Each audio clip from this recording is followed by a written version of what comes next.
Today, we're visiting Richard Alexander and Michael LaFosse from Origami Inc. in Haverhill. Their work has been seen in museums and galleries around the world, including the Louvre in Paris and the storefronts of Hermes and Saks Fifth Avenue. They've authored over 70 titles on art and origami and operate a commercial design studio. Let's join them in that studio. The word origami is, as many people know, a Japanese word. Oru means to fold, kami means paper, you put it together, it's origami. But it is the art of folding paper. So all of the techniques are concerned with folding only. You do not need scissors or cutting. You may use more than one piece, but it's only folding. As a hobbyist with paper folding initially, it was simply learning how to fold some clever little things from books in the library. But when I was 13 years old, I learned about the existence and the work of origami master Akira Yoshizawa. This wonderful article in the Reader's Digest magazine explained how this Japanese man devoted his life to the art of paper folding. He invented new origami. He created artful pieces that were extraordinary. They really changed my life. And as I began to practice more that way that he was doing, as I read it in the book, I realized that what I was doing was quite similar to the study of judo and taekwondo. There was a discipline to it, there was an art, there was a refinement, there's this long distance in the future, attainment somehow, but never really quite getting there, always walking the path. And I decided that the word origami was not going to tell enough of the story, so I thought Origami Do, the way of folding paper. The Origami Do studio was first opened on Wingate Street in November of 1996. But I met Michael in 1988, and although I had done quite a bit of paper folding thanks to a German teacher that I had in elementary school, I had never seen the likes of the artwork that Michael had done until I met him. And I thought, oh my gosh, you have this beautiful sculptural work in shoeboxes. It needs to be out where the public can see it. And he is the only origami artist that makes his own paper for his art. So it's custom paper. And I was so intrigued by that because of my background in chemistry and biology that I did everything that I could to help him. I came here because of the river. I'm trained as a systems ecologist and limnologist. My specialty was freshwater ecosystems and estuaries. And the lower Merrimack River was just a fascinating place because it had been basically killed by tanneries and leather processing, textile mills, and used to turn color. But it was on its way back because of federal funding and other programs. 30 wastewater treatment plants were built along the Merrimack River, and I was actually involved in an operation to do salmon farming and trying to bring the Atlantic salmon back. I was also interested in flying on the water. I built a little retractable amphibious ultralight down at Red Slavitz seaplane base in 1985-86, and I first was on the cover of the Haverhill Gazette probably around, I don't know, 83 or 85, somewhere like that. Windsurfing on the Merrimack. No one had seen that before. Yes, Right. That's right. I was so impressed by the potential of Haverhill. I had never been in a place where people had this beautiful river resource but didn't use it, where people didn't hike and jog and walk their dogs along the river the way they did in Manhattan. So I just felt that Haverhill was a gem in the rough and that it would be an exciting time to be here. I found my voice through paper folding. There are many other art forms. I had dabbled in drawing and painting, flute playing. I'm actually a biologist by training, but paper appealed to me.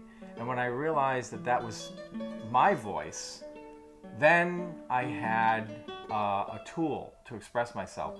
And in the early years of my inventing origami, the necessity was that I would get the books out of the library and didn't find instructions on how to fold a bat or a shark or these other subjects. Or if those subjects were there, they weren't to my satisfaction for the kind of detail that I wanted, or the style.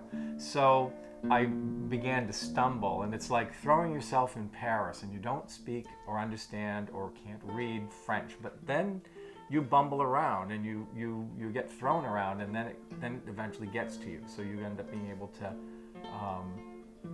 speak and learn and read French over years. That's how I taught myself the language of origami.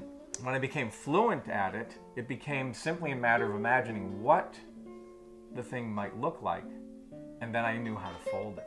It is engineering, after all, and like musical notation, composers who are very fluent in musical composition, they can imagine an entire orchestral score in their head, so it's said.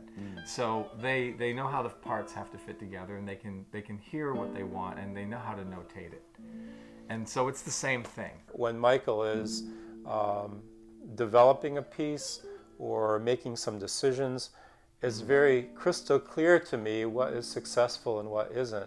I'm the guy that arranges many of these pieces. Michael folded the elements and basically threw them in a cardboard box, and I said, oh, I think I'll make this type of a composition and I'll put that together, and that kind of is more expressive of what I was feeling than God knows what he was feeling when he was folding each flower. It's language.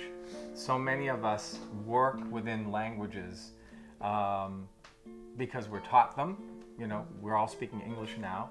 Other languages include musical notation and you know, music theory and so forth, certainly numbers. When you become fluent in a language, you can really become, I would say, more than creative. You can start to get the big picture. And so you don't have to struggle anymore to forge what it is you're trying to express. It comes immediately to the fingers. People come to us all the time and they say, well, I could never do that, I'm not creative.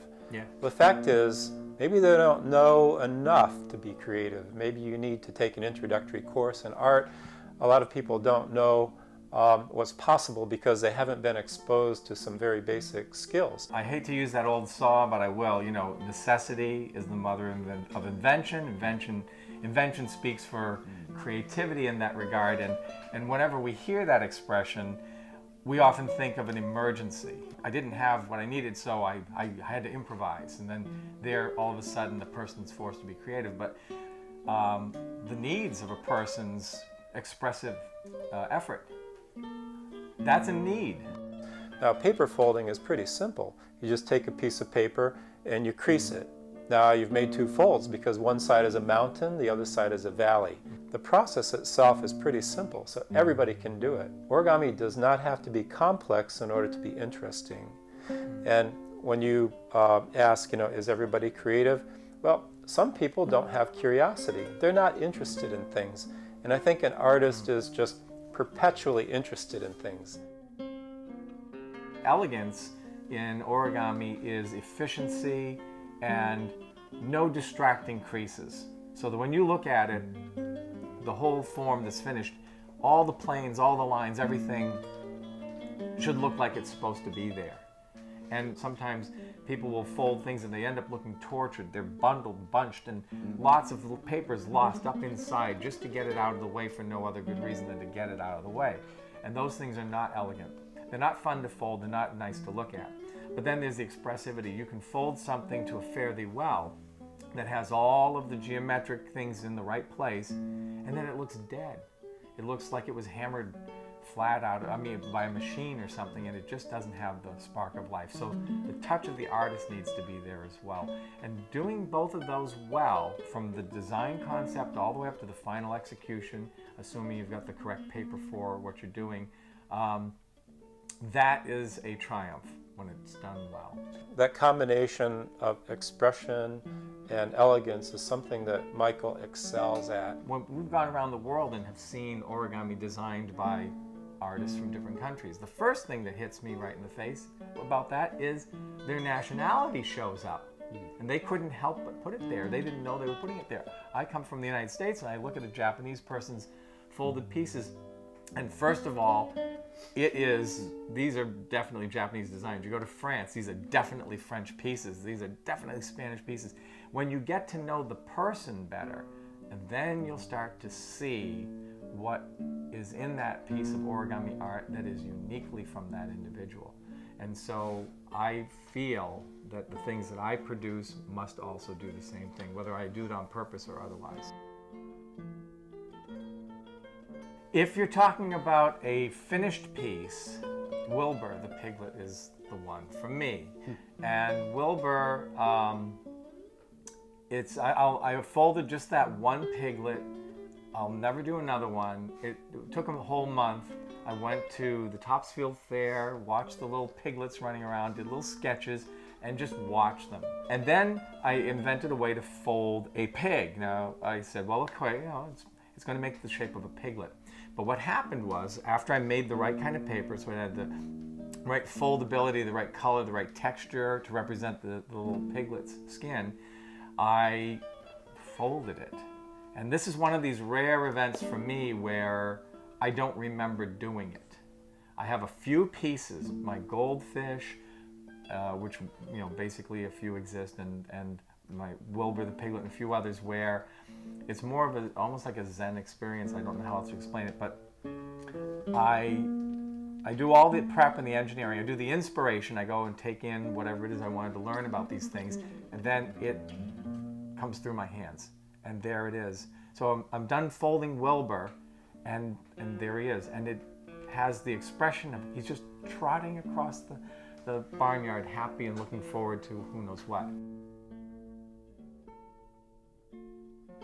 Emerald. Absolutely. Literally. It's used too often, and often overly misused. Drives me nuts. Wait. Seashells. Seashells, yeah. Sunshine. My house is a passive solar. A bad attitude. Yeah. Boy. Oh, boy. People that think things can't be done because it's always been done a different way.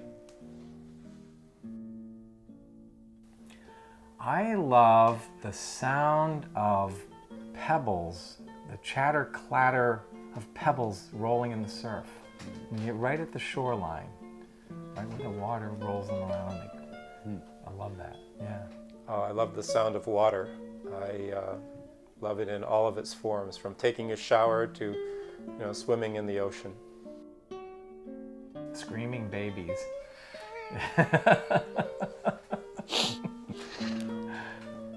That click before my furnace goes on.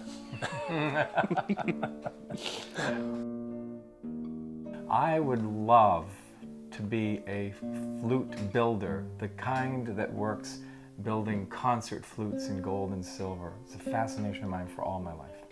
Flute builder. Well, I've always been a bit of a frustrated architect, and it seems like in terms of leaving a useful legacy, buildings are going to be built, and I look at so many of them and I just shake my head and think, what were they thinking? Any team sport. Just not good at it. No, not interested. Something where I have to sit down for 8 or 10 hours a day and not move. I'm not an office worker.